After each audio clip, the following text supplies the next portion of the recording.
Безчестието е како смрдена, крастава коза, чита Александар Станојков. Во некој царски град беше се размножило курварството, веќе до немајкаде, на 5 куќи една здрава остана, што да не е безчестна.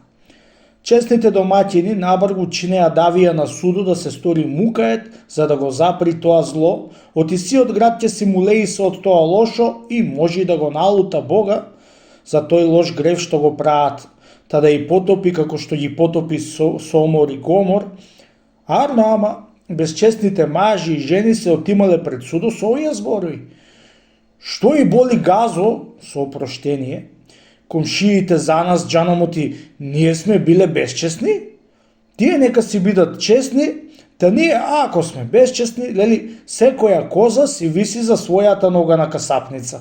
Секако Господ ќе го суди за грео што го прави, тие не ќе даваат джуоп на Бога за нас, што идат на судо да чинат давија.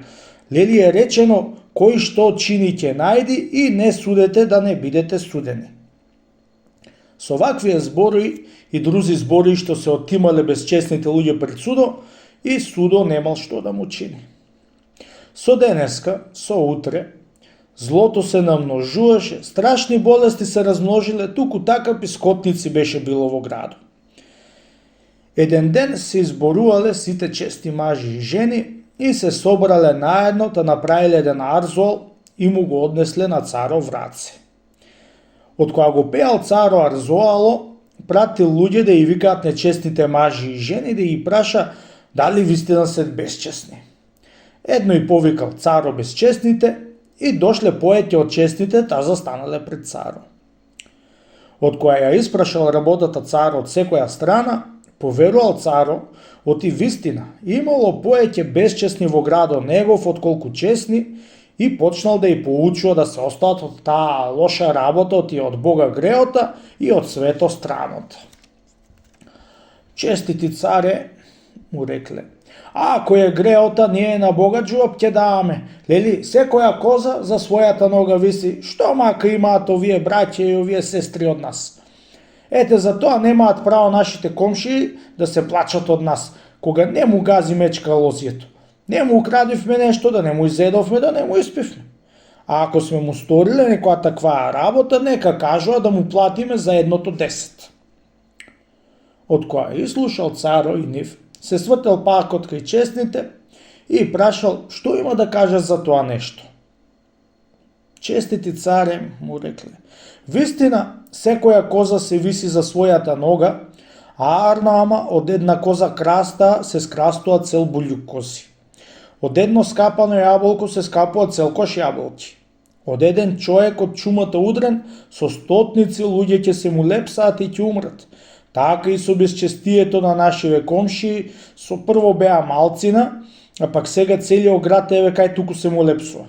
Чунки е така, честити царе, те молиме да го заприш ова зло да се расширочуе, за народот да скапува во бели и да појдат душите му во вмечната мака. Твојата рака е долга, честити царе, и твојата сабра е остра, да можеш да го заприш ова големо зло што се расширило во твојот царски град. Слушајќи тие зборови царо, си кроел во милоста еден маривет, како да направи и да му докаже на безчестнието и тоа курварето што го прават тие, ќе јаде за сивната снага лошо и за нивнице души, ама и на целиот град и на целото царство. Чунки царскиот град ја огледала на целото царство и за тога ќе испрати да си одат двете страни, да по еден месец ќе и вика и тога ќе се дај на таа давија.